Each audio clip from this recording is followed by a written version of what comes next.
continuar falando do livro de Daniel, né? Semana passada foi Dia das Mães, pulamos então, né? Falamos sobre o privilégio que tem as mães de terem os seus filhos e educarem nos caminhos do Senhor. E hoje nós continuamos então falando sobre o livro de Daniel, no capítulo 4, e hoje falaremos da carta. É interessante, a Bíblia tem diversas cartas, né, com a intenção de falar conosco. Deus permitiu que essas cartas estivessem assim descritas. E é uma carta do rei Nabucodonosor, o rei da Babilônia, né? E ele vai relatar nessa carta um sonho que ele teve. Ele teve mais um sonho, né? A gente já trabalhou um dos sonhos de Nabucodonosor, e hoje nós vamos ver esse segundo sonho e as aplicações para a nossa vida. Vamos ler então, diz assim: Nabucodonosor, rei, a todos os povos, nações e línguas que moram em toda a terra, paz vos seja multiplicada. Ele está, aqui é uma carta, aqui é um discurso do rei. Na antiguidade, tanto na Babilônia quanto na Síria, naqueles reinados, era muito comum escrever e ter documentos. Inclusive, até hoje, os arqueólogos encontram documentos daquelas épocas, né? E aqui na Bíblia nós temos esse escrito de Nabucodonosor. Então, ele endereça a todos os povos, nações, línguas que moram em toda a terra. Paz vos seja multiplicada. E ele diz assim: pareceu-me bem fazer conhecidos os sinais e maravilhas que Deus, o Altíssimo, tem feito para comigo. Olha só a palavra do rei Nabucodonosor, né? Quão grandes são os seus sinais, quão poderosas as suas maravilhas. O seu reino é um reino sempiterno, e o seu domínio de geração em geração. Vamos orar. Senhor, pedimos que o Teu Espírito Santo nos envolva, que possamos compreender a Tua palavra, porque reconhecemos que a Tua palavra é viva e eficaz, mais penetrante do que espada de dois gumes, que penetra até a divisão da alma e do espírito, de juntas e medulas, e é apta para discernir os propósitos e as intenções do coração. Então pedimos que essa palavra, Senhor, haja em nós, haja na nossa vida, nos toque, para que possamos compreendê-la e aplicá-la, Senhor. Nós te pedimos isso, em nome de Jesus. Amém. A questão de hoje é que essa carta está lá no capítulo 4 de Daniel, e é uma carta para as futuras gerações. Cartas escritas para descrever grandes eventos, coisas dignas de serem notadas. Então nós devemos dar atenção à carta escrita por este rei. Era um bom rei? Era? O Israel fez uma careta ali, né? Era um rei que mandava matar, era um rei que mandava prender, era um rei autocrático, mas que deixou esse escrito e aprove a Deus que estivesse contido ali no livro de Daniel, né? Por que Deus permitiu que essa carta chegasse até nós? É porque tinha um propósito de nos ensinar, né? Afinal, o que o rei revelou através dessa carta? É o nosso assunto de hoje. Primeira coisa que ele revelou, vamos ver? Que Deus se revela a todos, mesmo ao mais vil pecador. Uma das maiores graças do Senhor é que ele se revela. Revelar é tirar o véu, revelar é abrir a cortina. E se ele se revelou ao mau rei, ao rei Nabucodonosor, será que não se revelaria também a todos os homens? Existe um questionamento que é muito comum, né? E o índio lá, que nunca ouviu falar de Jesus? Hã? E o esquimó, que não chegou missionário até ele, como é que está? E aqueles povos não alcançados, cuja palavra ainda não os atingiu. Tem alguns que dizem assim, eles vão ser salvos pela ignorância. Eles vão ser salvos porque como a palavra não chegou até eles, eles não são culpados. Será que é verdade? Porque se fosse assim, era fácil pregar o evangelho, era só calar a boca, né? Isto é, você deixava os povos na ignorância, eles estariam automaticamente salvos. Não seria isso? Mas, no entanto, a Bíblia nos manda, o Senhor Jesus mesmo nos mandou pregar o evangelho, anunciar o evangelho, porque as pessoas precisavam da revelação de Deus, da palavra de Deus. E a Bíblia diz que o homem é indesculpável diante de Deus.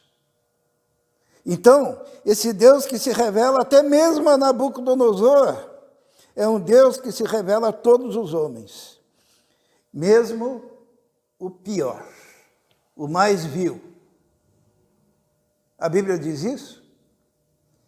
Lá no capítulo 1 de Romanos, no versículo 18, o que diz lá?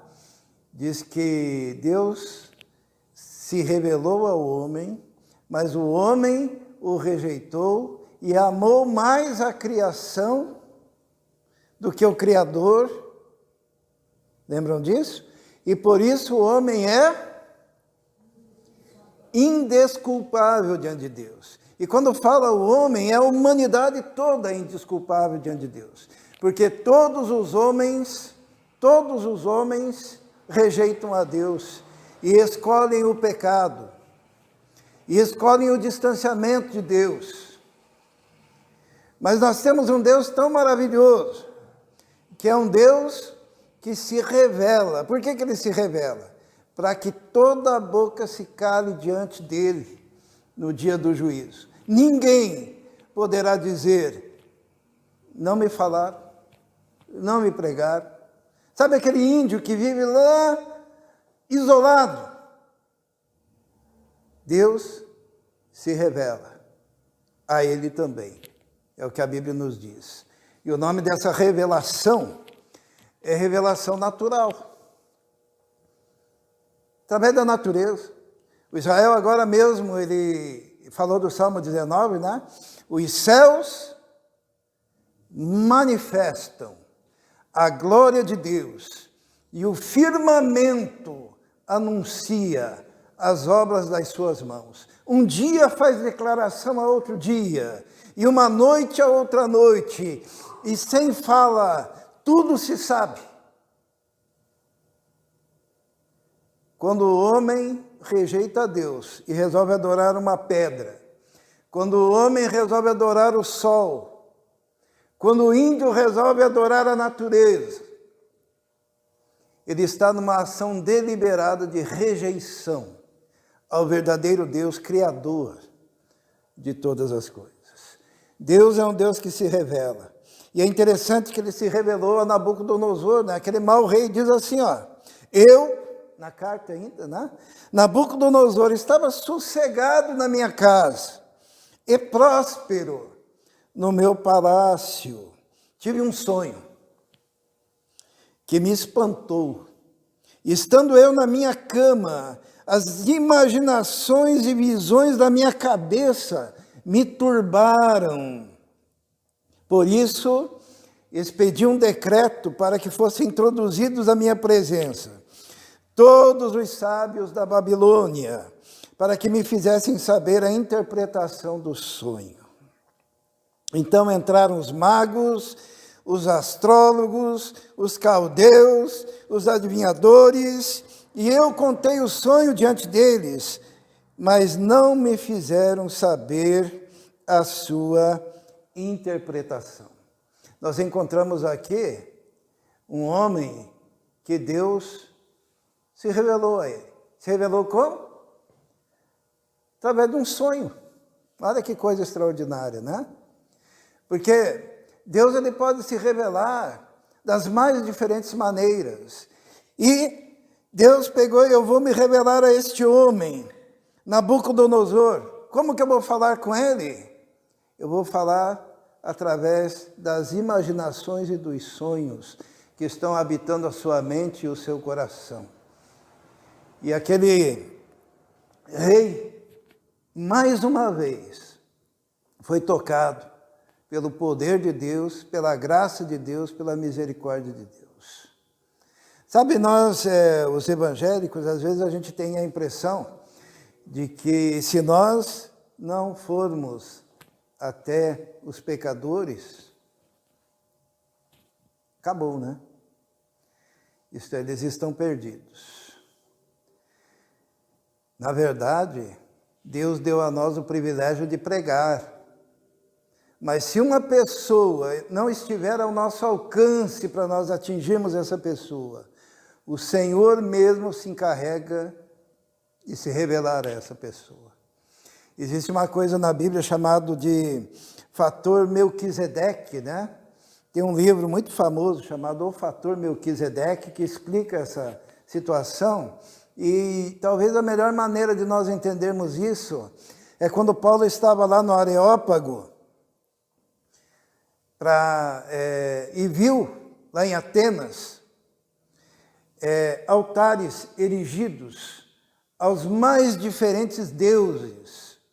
Porque o povo de Atenas pensava assim, eles acreditavam em muitos deuses, né? E eles erigiram diversos altares.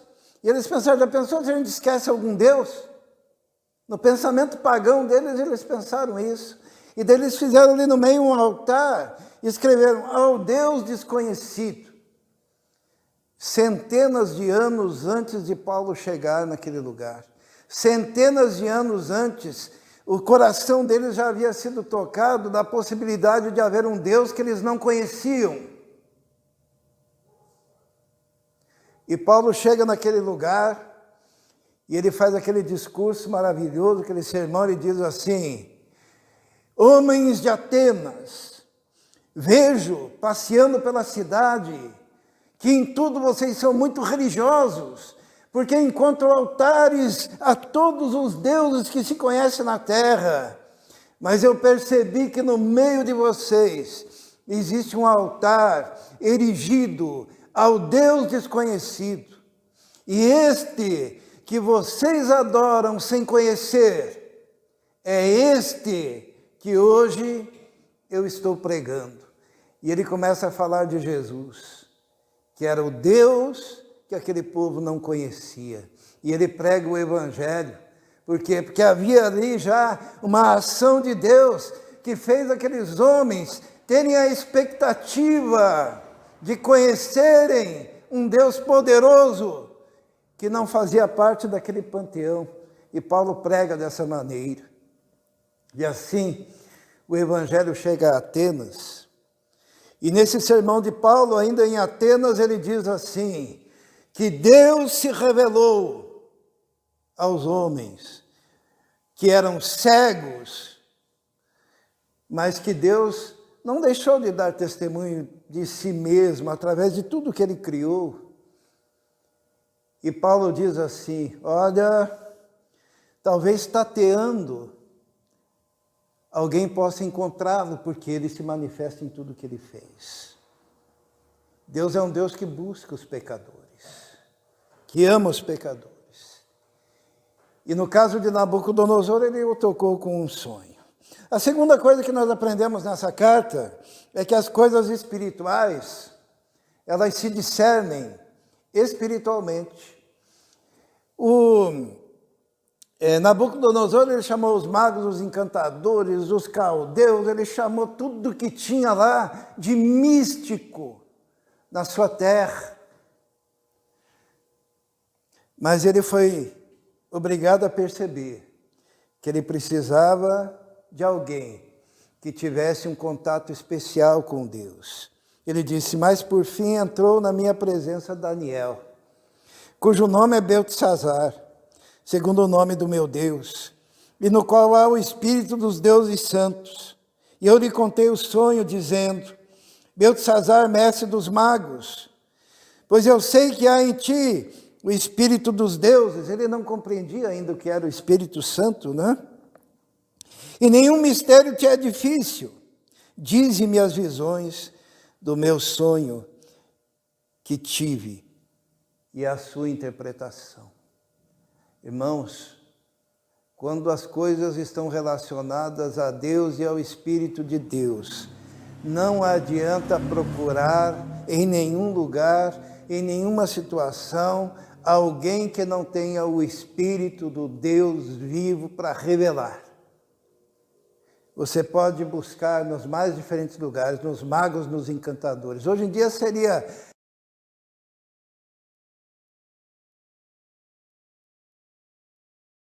Você pode ir aonde for, e aonde haja manifestações espirituais, malignas, mas ali você não encontra a solução espiritual de Deus, porque as coisas espirituais se discernem espiritualmente e dependem de alguém que tenha intimidade com Deus, tem um relacionamento com Deus. Essa semana uma irmã me contou um testemunho que ela teve uma experiência com o marido dela. O marido dela, ele estava no centro de Curitiba, e daí alguém o convidou para ir numa...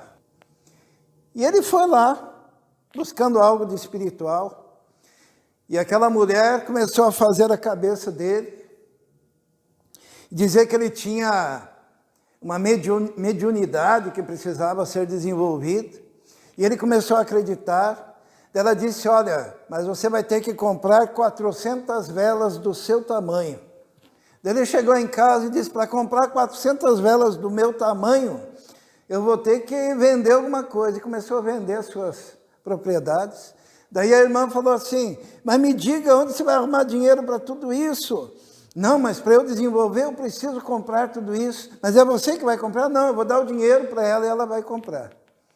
Daí chegou num momento que essa mulher pediu para ele que ele vendesse o terreno dela, para que ele tivesse dinheiro para desenvolver a sua mediunidade. E ele tinha aquele desejo de ter um relacionamento com Deus, e ele foi por esse caminho. E nós sabemos que se alguém quiser ficar endemoniado, é só ir atrás disso. É só ir lá na... É só ir lá no... É só ir lá... É só ir lá na... aqui ler as mãos, né? Porque ali você abre uma porta para o maligno. E o que aconteceu? Aquele homem, a partir daquele tempo, começou a chegar em casa e quebrar tudo. E começou a bater na mulher. E começou a destruir tudo que tinha em casa. Quando ele chegava em casa, a mulher tinha que pegar os seus filhos e esconder no porão da casa com medo de que ele matasse. E aquela mulher não entendia o que estava acontecendo. Mas ela foi criada na igreja, né? Desde pequenininha, estava afastada, distanciada. Mas ela foi criada na igreja e ela pensou, tem alguma coisa errada aí. Né? E um dia esse homem chegou em casa, pegou um revólver e colocou na cabeça dela. Disse, eu vou te matar. Ela olhou para ele e disse assim, pode me matar, mas quem é você? E aqueles demônios começaram a falar os nomes demoníacos que estavam incorporados e dizendo que eram muitos. E ela olhou para aquele homem que apontava uma arma para ela, o marido dela, e disse, eu te repreendo em nome de Jesus. Aquele homem caiu no chão, com a arma na mão, e começou a gritar e dizer, eu vou, mas eu volto. E ela dizia, você não vai voltar. Foi o processo de libertação da nossa irmã. A vida dela mudou. Porque ela discerniu espiritualmente as coisas de Deus. Agora, mais recentemente, este mesmo homem, ele que já estava descrendo de tudo, né? Mesmo tendo sido liberto, ele ainda não tinha dado aquele passo de conversão. E ele não acreditava em pastor, ele não acreditava já, daí depois daquilo ele já não acreditava em mais nada. Ele estava na fila para ser entubado por Covid, e daí ele disse assim para a mulher dele, me arrume um pastor, mas um pastor que não seja desse que fica pedindo dinheiro toda hora. Aí ela me ligou, disse, pastor, o irmão pode atender meu marido? Posso. E através de uma telechamada, eu falei de Jesus para ele. E ele aceitou Jesus, fez a oração do pecador, pelo celular, assim, sabe? Quando eu liguei para ele, ele tirou o respirador, né? Os irmãos já conhecem a história, ele se converteu. E daí houve um erro médico, porque ele estava na fila para ser entubado, e o médico chegou e acho que leu errado lá o prontuário, e disse, você pode ir embora. Aquele homem pegou e meio manquenejando, saiu do hospital. Daqui a pouco os enfermeiros, o médico correram atrás dele e disseram, volta aqui que foi um engano, o senhor está na fila para ser entubado. Ele disse, eu não volto, foi embora para casa. E não teve mais absolutamente nada. Mais nada. Porque ele buscou a Deus. Porque ele buscou as coisas verdadeiramente espirituais. E nós encontramos aqui na história de Nabucodonosor e nessa carta, onde ele diz, busquei todo mundo, mas daí eu tive que ir até Daniel. E a segunda coisa que aprendemos, as coisas espirituais se resolvem espiritualmente. A terceira coisa, Deus se utiliza de arquétipos psicológicos. Isso é difícil, né? Para se comunicar nas camadas mais profundas da psique humana. Os problemas nossos não são periféricos assim, sabe? Às vezes as pessoas pensam que os problemas estão aí na cara. Mas os problemas que enfrentamos de fato estão nas camadas mais profundas da nossa psique, da nossa personalidade, do nosso ser. E Deus usou um sonho que trata de um arquétipo que é a árvore, se referindo ao rei, para tocar aquele coração. E diz assim que, eis, pois, as visões da minha cabeça. Ele começa a contar para Daniel, né? Estando eu na minha cama, eu estava olhando e vi uma árvore no meio da terra, cuja altura era grande. Não precisa ser muito sábio para saber qual o significado disso, né? A árvore era Nabucodonosor, e as nações estavam à sombra dele, e ele era poderoso, e ele era rico, e os povos dependiam dele, e é isso que Daniel começa a contar para ele, que o seu problema estava no mais interior dele, por causa da arrogância, do orgulho, do seu poder e da sua autoridade. Ele conta a Daniel a história. A quarta coisa que aprendemos, hoje nós não vamos falar tanto sobre os arquétipos, é que nós não estamos sós. Existe uma interação entre o céu e a terra. Sabe, um dos grandes erros que nós cometemos é nós não termos essa visão espiritual, sabe? Diz assim, o rei contando ainda, ele diz assim, estava vendo isso nas visões da minha cabeça, estando eu na minha cama, e eis que um vigia, um santo, descia do céu, clamando fortemente, dizendo assim, derrubai a árvore, cortai os ramos, sacudi as folhas, espalhai o seu fruto, afugentem-se os animais debaixo dela e as aves dos seus ramos. Essa árvore representava o rei. Mas aqui no sonho é revelado que havia o quê? Um vigia que descia lá do céu e que dizia, derrube a árvore. E isso daqui é importante para nós entendermos que essa pergunta, né? Existe uma pergunta muito recorrente na humanidade hoje. Será que nós habitamos só? Será que nós estamos só? Será que existe vida fora daqui? O que você acha, Romildo? Existe? É. Fora da Terra existe vida?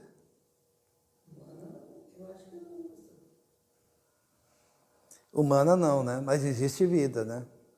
A Bíblia fala que existe anjos, arcanjos, tá? Que existem os serafins, os querubins. E quantos são os anjos de Deus? Miríades de miríades e milhares de milhares. E demônios existem? Existem demônios. A Bíblia diz que quando Satanás caiu, ele levou a terça parte dos anjos de Deus, né? Que hoje são os demônios, que sentem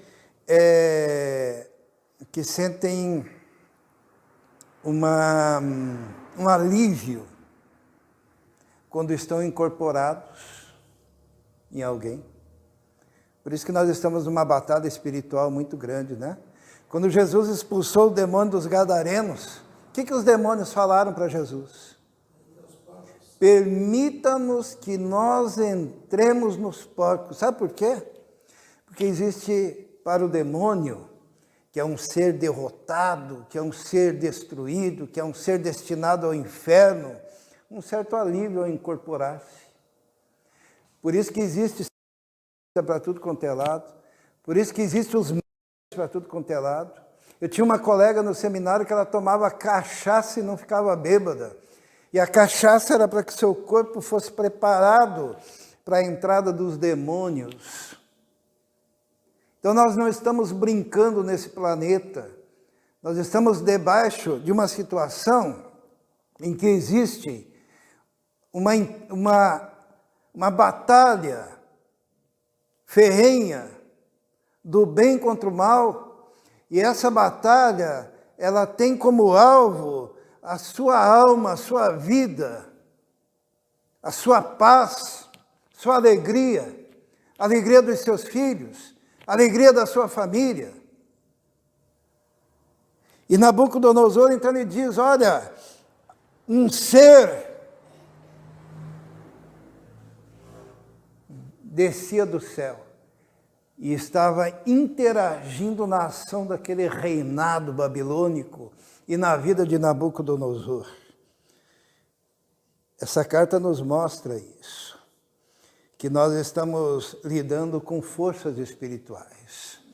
O apóstolo Paulo diz o quê? Que não é contra a carne e o sangue que havemos de lutar, mas é contra principados, potestades, dominadores deste mundo tenebroso, contra os exércitos celestiais da maldade nas regiões celestiais. Quando foi perguntado a Satanás de onde ele vinha, lá no livro de Jó, ele dizia, de rodear a terra e passear por ela. Nós estamos assim. Só que o povo de Deus é um povo vitorioso, que nem a nossa irmã lá. Quando ela discerniu, repreendeu, libertou o marido, salvou a sua vida, salvou a vida dos seus filhos, que estavam escondidos debaixo da casa.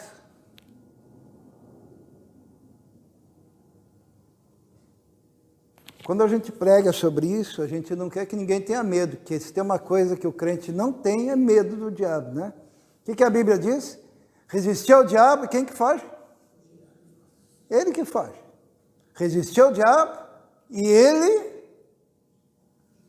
ele é que foge. É ele que tem medo. quando um homem de Deus se levanta, quando uma mulher de Deus se levanta, quando o povo de Deus se levanta, nós não estamos sós. Mais uma coisa que nós aprendemos: sem a admissibilidade de uma interação entre o céu e a terra, o homem não passaria de um ser puramente animalesco. Significa isso: quem não acredita que existe uma interação entre o céu e a terra, acredita que o homem é um animal. Apenas. Um ser animalesco. A gente aprende isso na faculdade. Os irmãos sabem que mesmo depois de velho eu fui estudar, né? E uma das primeiras coisas que a gente aprende lá na nossa faculdade é que o homem não tem alma, né? Eles já dizem, não vem com essa que você tem dom de ensino, porque não existe dom. O que existe é um animal que vai aprender sendo treinado ou não vai aprender. E não existe nenhuma resposta fora da terra, porque não existe nada fora daqui, de transcendental. Você é um animal. Eu tenho um professor que dizia assim, no tempo em que nós ainda tínhamos rabos e saltávamos nas árvores. Sério. Professor de antropologia. Ele dizia assim, que sorrir é a forma mais amena de rosnar para o outro. Porque a humanidade antes rosnava um para o outro. Mas daí veio a cultura e fez com que a gente se controlasse. Em vez de rosnar, você sorri. Porque nós somos só animais.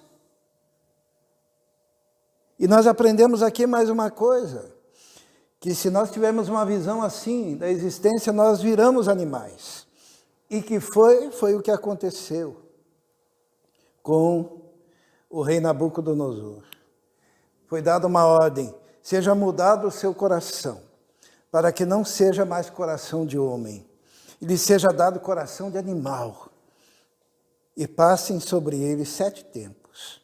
Esta sentença é por decreto dos vigias, e esta ordem por mandado dos santos, a fim de que conheçam os viventes que o Altíssimo tem domínio sobre o reino dos homens, e o dá a quem quer, e até ao mais humilde dos homens constitui sobre ele. E o que aconteceu com Nabucodonosor, os irmãos se lembram? Virou um bicho. A sua mente foi tocada. Começou a deixar as unhas crescer. E os pelos do corpo. E ele já nem entrava dentro de casa, mas ficava no orvalho, sendo molhado pelo orvalho do lado de fora e comendo grama, junto com os animais. Uma das coisas mais terríveis que existe é o homem rejeitar a revelação de Deus. Quando Deus se revela, seja de uma forma, seja de outra, e hoje a revelação mais sublime é a Bíblia. Se você rejeita, você corre esse risco de se tornar como um animal. Foi a semana passada, eu fui na casa da Mavi, com Israel. Que horas que eram, mais ou menos? Era 11 da noite, mais ou menos. Foi domingo, né? E daí, quando nós estacionamos o carro, lá na porta da casa dela tinha um rapaz. E a única coisa que eu poderia dizer daquele rapaz, com os olhos girando, que estava sentado ali, com pedras para tudo quanto é lado, eu falei para Israel, eu vou na frente, qualquer coisa você corre, né? Não, qualquer coisa você me defenda. que eu precisava passar por aquela porta, precisava tocar a campainha. E eu falei, você me dá licença? Eu não vou te fazer mal hoje, e todo assim, né? Só deixa eu ver onde que estão minhas... O que ele dizia? Meus pacotinhos. E lá, assim, um ser de madrugada, sentado na sarjeta, alucinado, com a mente perturbada. Que coisa terrível. Que condição chega o homem quando se distancia de Deus.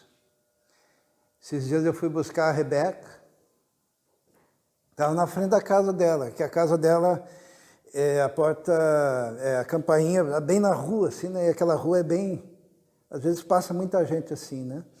Mas esses dias eu fui pegar a Rebeca no conservatório, a Vitória no conservatório, e ela disse, pai, daqui 2 horas termina, né? Eu pensei, eu não vou para casa gastar gasolina, eu vou ficar por aqui mesmo.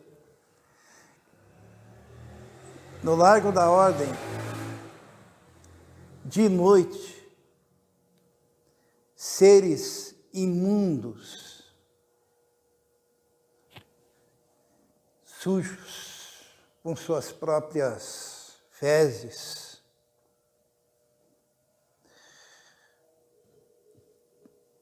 maltrapilhos, alguns seminus,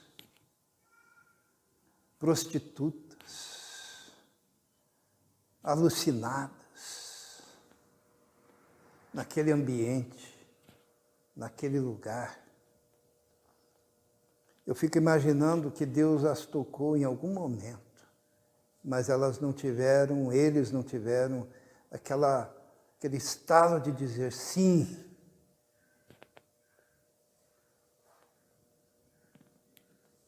O indivíduo vai para um estado animalesco. Foi o que aconteceu com Nabucodonosor. Conselhos para escapar dessa destruição psicológica e da bestialização humana. Bestialização, a palavra besta é bicho, né? Para que o indivíduo não acabe virando como um bicho. Na universidade eles querem muito que a gente vire como um bicho. Teve um cara que é muito adorado que disse assim, né, um filósofo chamado Friedrich Nietzsche, ele falou assim, não seja bom, porque para você ser completo, você precisa que todos os poderes da sua personalidade se manifestem, os bons e os maus. Seja depravado.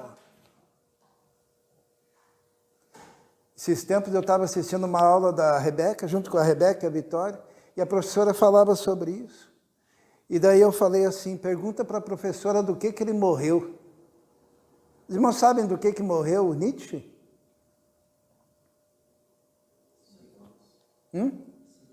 Sífilis. O conselho dele, seja depravado. Para você conhecer, seja depravado.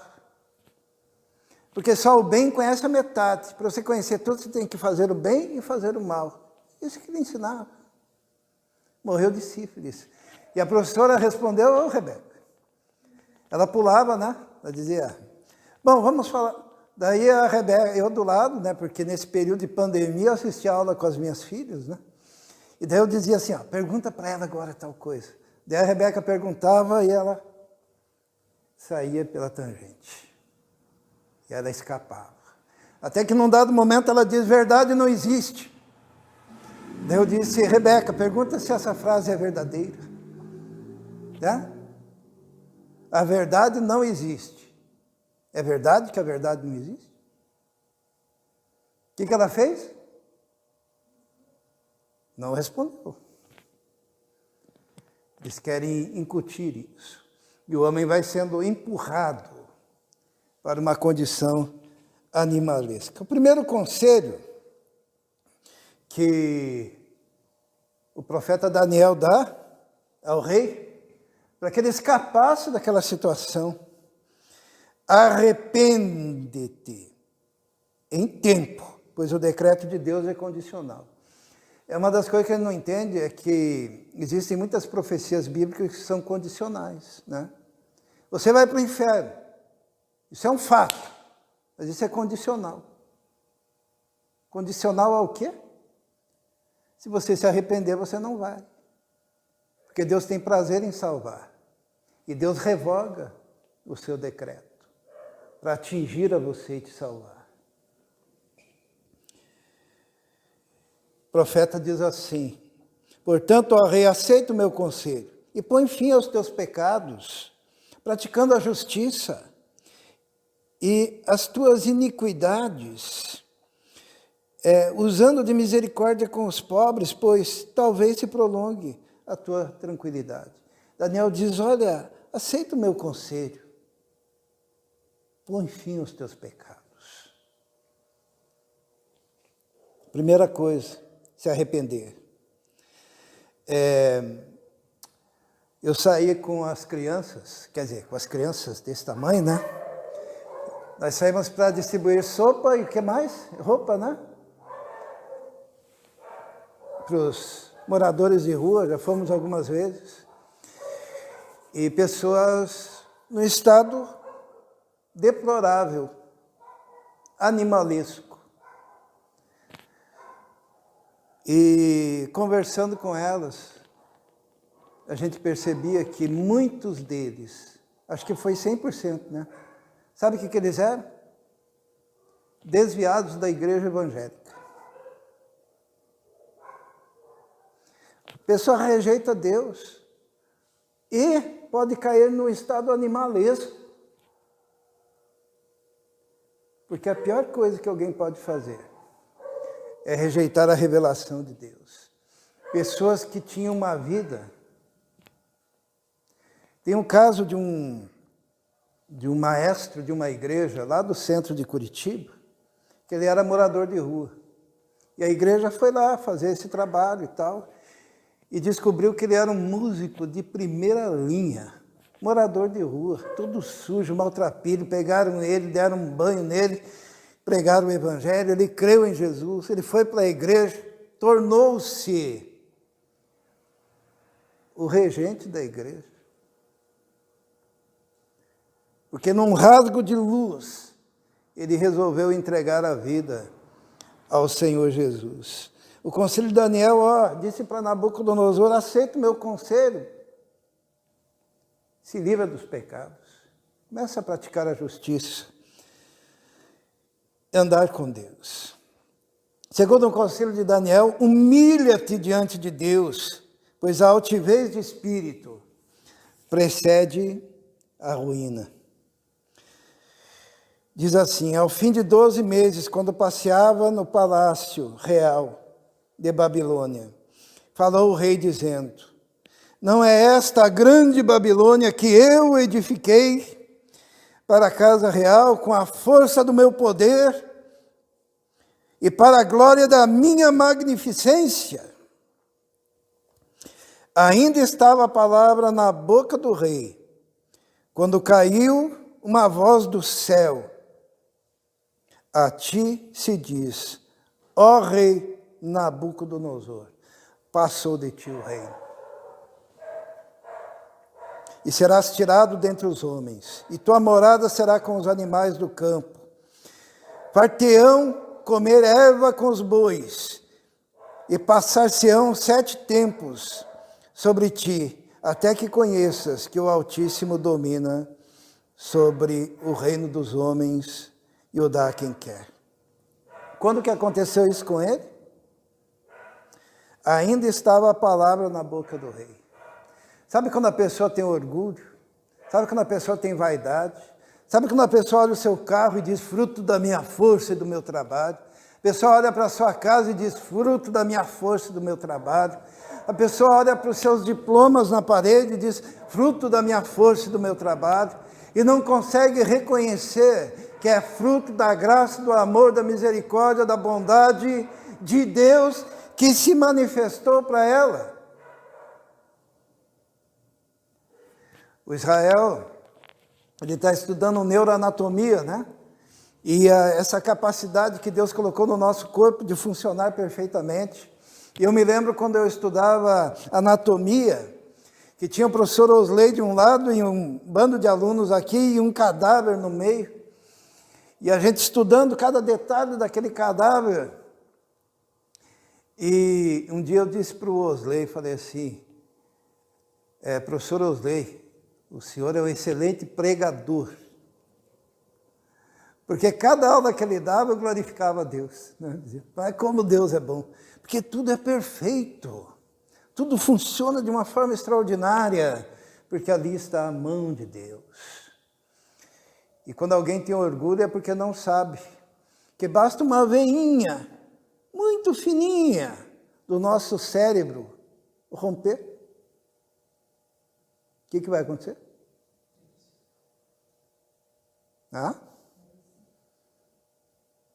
Basta um pequeno coágulo do tamanho de um grãozinho de arroz na perna que se solte.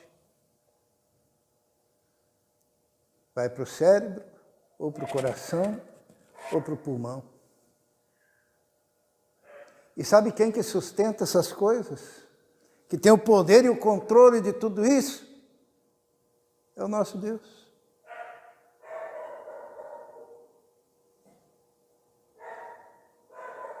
Deus cuida de nós. Basta você sair de casa 5 minutos adiantado ou 5 minutos atrasado, que você é destruído por um carro. Deus permite que você saia num horário em que você passa pelo acidente, intacto. E você olha para o retrovisor e diz, nossa, aconteceu um acidente. E nem sempre percebe que Deus cuidou de você. Quando furou aquele pneu, quando o carro engasgou, quando a bateria arriou, Deus cuidando de você. Mas o rei dizia, eu fiz tudo pelo meu poder. E a palavra ainda estava na boca. E ele virou um bicho. Porque estava distanciado de Deus. E o terceiro conselho e último, aproveite os raios de luz, raros e rápidos, das oportunidades de transformação da vida, glorificando a Deus. Você sabe que a diferença entre um futuro brilhante com o Senhor e um futuro destruído são pequenos raios de luz que Deus coloca na sua mente e você tem que tomar a decisão naquele momento. O rei Nabucodonosor diz assim, mas ao fim daqueles dias eu, Nabucodonosor, levantei os meus olhos aos céus e tornou-me a vir o entendimento. E daí o que ele fez? Bendisse ao Altíssimo. Louvei e glorifiquei ao que vive para sempre, cujo domínio é domínio sempre eterno e cujo reino é de geração em geração. Quando veio aquele rasgo de entendimento, aquela luz que lhe voltou, ele poderia ter feito assim, viu como eu sou vencedor? Consegui de volta, estou aqui, sou grande. Mas veio aquela luz e ele bendisse o Altíssimo. Sabe quando você está para fazer uma burrada? Não sei se já aconteceu com os irmãos, mas você está para fazer uma coisa que você não devia fazer. E daí Deus manda a luz, né? Às vezes é uma luz assim, bem tímida. Mas se você olha para aquela luz e se apega e diz, eu vou fazer o certo, você modificou o resto da sua vida. Mas você pode ser teimoso. O rei não foi teimoso. Ele glorificou a Deus. E reconheceu.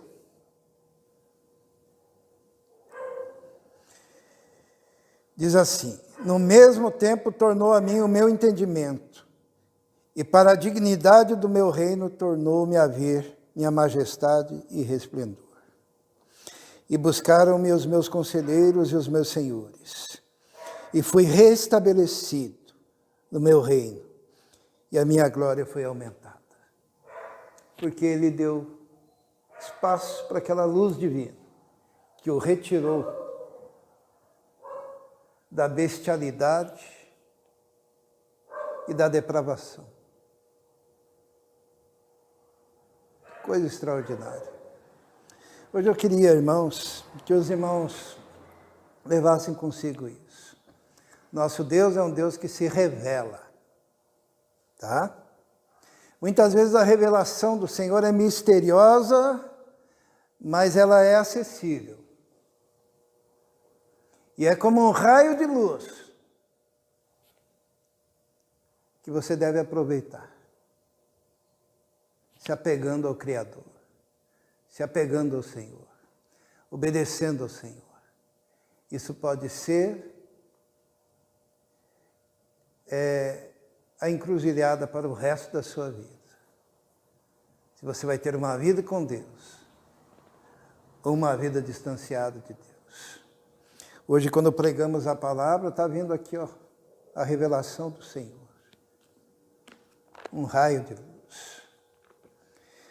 Eu queria que os irmãos fechassem os olhos neste momento. E eu quero perguntar o que você vai fazer com esse raio de luz. Você pode ignorá-lo e você pode se apegar ao Senhor Jesus agora com toda a tua força, com todo o teu ser. Você pode dizer, Senhor, eu quero andar com o Senhor, na luz do Senhor. Você está modificando o resto da sua história. Entregue a sua vida ao Senhor neste momento. Se aproveite da revelação de Deus para andar com Ele. Numa decisão que é para toda a vida. Vamos orar. Senhor nosso Deus, te agradecemos por essa carta que encontramos na Tua Palavra e que revela, Senhor, uma experiência tão difícil, tão amarga, tão terrível, mas também nos revela que existe solução para a pior situação. Aquele homem entrou num estado de total depravação e destruição da psique humana, do ser, da alma, mas num raio de luz o Senhor o restaurou. Sabemos que existe solução. E pedimos agora, neste momento, que todos nós façamos o compromisso contigo neste momento, de andarmos somente na sua luz, debaixo da sua graça, ansiosos por fazer a sua vontade em cada circunstância da vida, ó Deus. Nós te pedimos isso neste momento, que o teu Espírito nos envolva, que a tua luz, porque a palavra diz que o Senhor é a luz do mundo, que a sua luz reflita, ó Deus, em nós. Nós te pedimos isso em nome de Jesus. Amém.